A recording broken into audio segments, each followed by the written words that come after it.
Cuando pensamos en sectas solemos imaginar algo lejano, extremo y fácilmente identificable, pero la realidad es más incómoda. Los mecanismos psicológicos que utilizan no son nada extraordinarios, son estructurados, progresivos y profundamente humanos. Y por eso funcionan. Desde la psicología forense, entender cómo funcionan estos grupos no es solo una cuestión teórica, es una cuestión práctica de prevención. Así que si te interesan estos temas y quieres saber cómo prevenirlo, quédate que te lo cuento.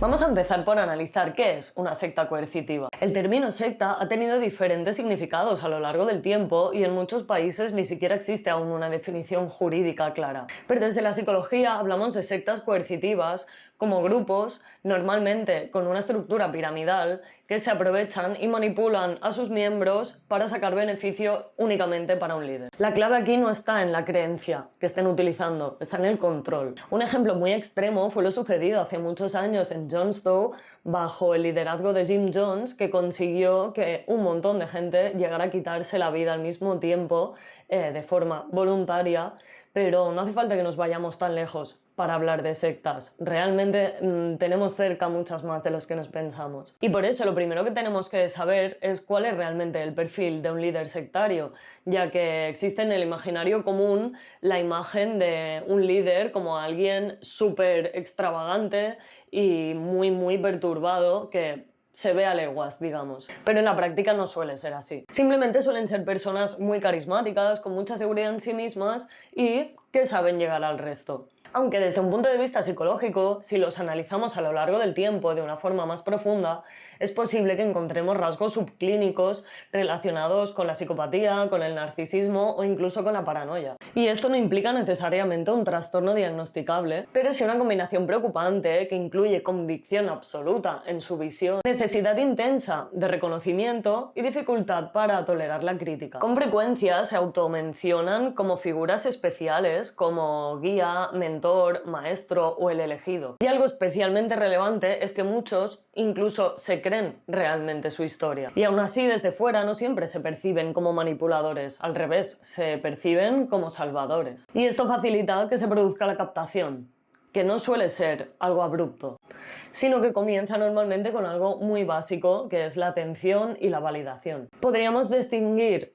diferentes pasos dentro de esta captación y diríamos que el primero es la aproximación, donde este líder o alguien que le esté ayudando recopila información sobre la persona que va a ser captada para conocer cuáles son sus carencias, sus preocupaciones, así como sus aspiraciones y sus necesidades. Y seguidamente viene la seducción, que se lleva a cabo ofreciendo a esa persona un grupo al que pertenecer, la atención que necesita y un propósito por el que vivir. Y cuando la persona ha aceptado, progresivamente se la va alejando de su entorno más cercano con mensajes de tu familia no te entiende o la sociedad no está preparada para entender o valorar tu potencial. Una vez llegados a este punto, se inicia la conversión, que es cuando la persona se implica ya y empieza a asistir a reuniones, eventos y a participar de forma activa en este grupo sectario. A esto le sigue el adoctrinamiento, que sucede porque la identidad grupal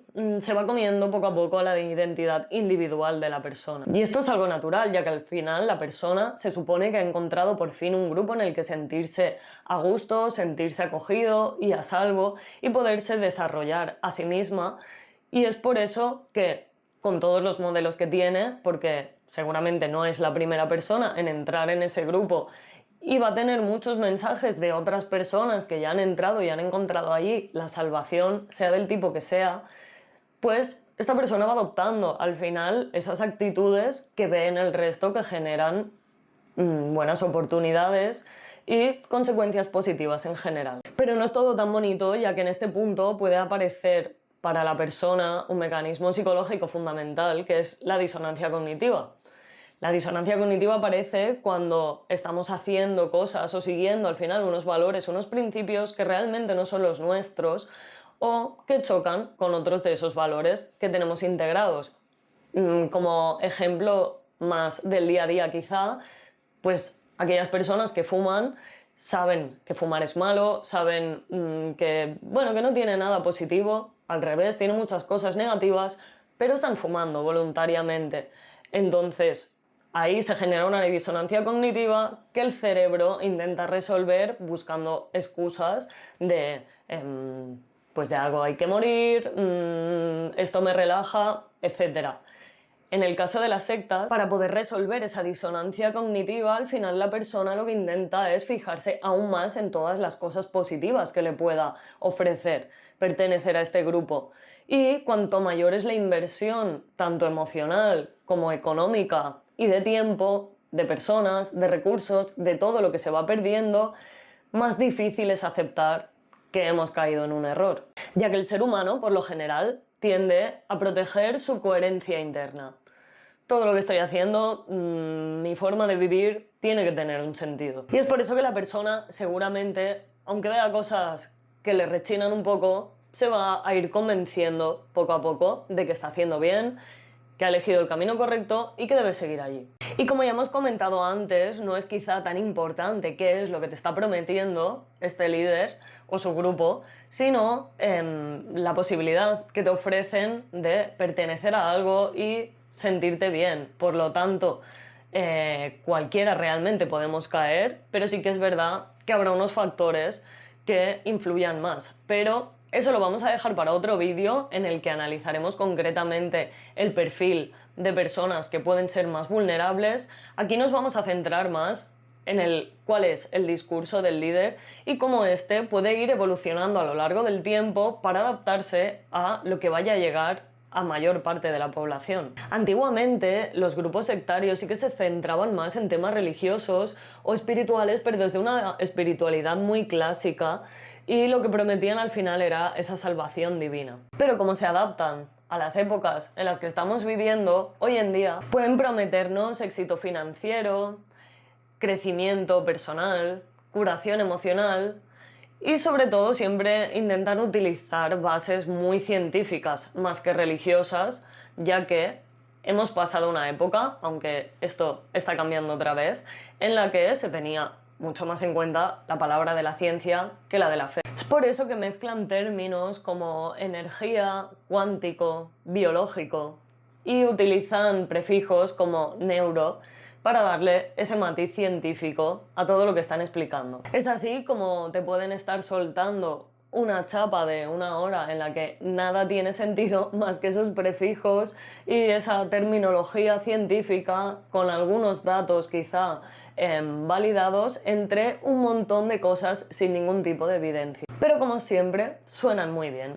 La estructura es la misma, pero han cambiado el mensaje. Y ahí es donde este fenómeno se vuelve tan importante hoy en día más que nunca, ya que a través de internet todos tenemos un altavoz y también estas personas lo tienen. Para nada, todos los grupos con discursos alternativos son sectarios, pero sí que hay algunos detalles en los que podemos fijarnos para que nos salten las alarmas. Son elementos como un liderazgo incuestionable, aislamiento progresivo de sus miembros, descalificación del pensamiento crítico y exigencias crecientes respecto al compromiso. Y es muy recomendable que tengamos ese radar activado y podamos ser críticos, ya que, para empezar, la ayuda hoy en día, bueno, creo que nunca en la vida, pero hoy en día al menos, que es donde vivo y donde sé cómo van las cosas, la ayuda no te viene a buscar y no aparece de gratis prometiéndote la salvación eterna.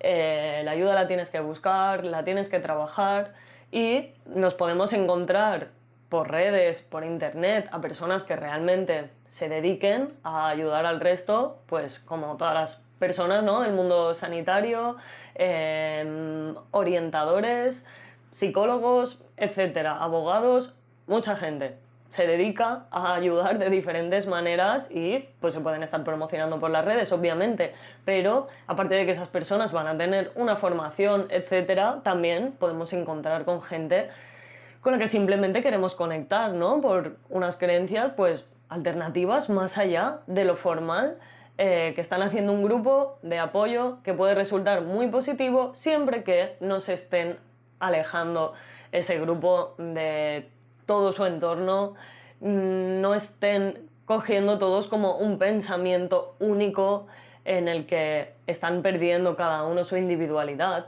y sobre todo que si hay una figura, eso, que es el líder y todo lo sabe y todo lo hace bien y todos tienen que actuar como él porque así la vida les va a ir genial, seguramente es una secta. Porque la manipulación rara vez se presenta como manipulación, se suele presentar como una oportunidad.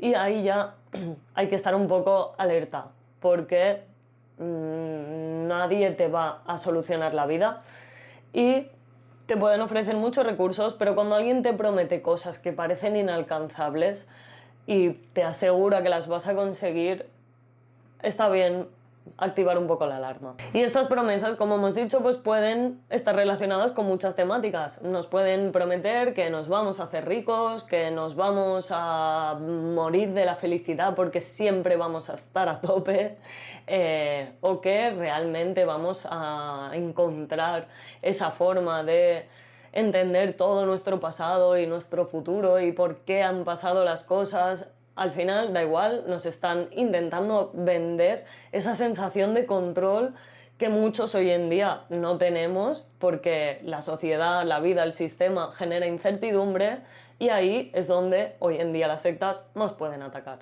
En conclusión, que un líder de una secta nunca va a empezar con una coerción explícita. Comienzan de una forma muy amigable, prometiendo pertenencia, validándote y con promesas de mejora. Y comprender estos mecanismos no es una cuestión ya de morbo histórico porque, aunque masacres como la que hemos comentado antes quedan muy lejos, esto se sigue repitiendo hoy en día y el final no tiene que ser tan loco. Pero hay muchas formas de hacer daño a la gente y está bien que nos sepamos proteger. Aquí la pregunta no es si alguien inteligente puede o no caer en manos de una secta, sino en qué circunstancias cualquiera de nosotros podría llegar a caer. Es por eso que, como te he dicho, en un próximo vídeo hablaremos sobre cuáles son estos factores que nos pueden hacer a cualquiera más vulnerable y hasta entonces me encantará leer en comentarios cuáles son para ti esas señales que enseguida detectas como alertas tempranas y te hacen dar un paso atrás. Así que te leo y si no quieres perderte el próximo vídeo ya sabes.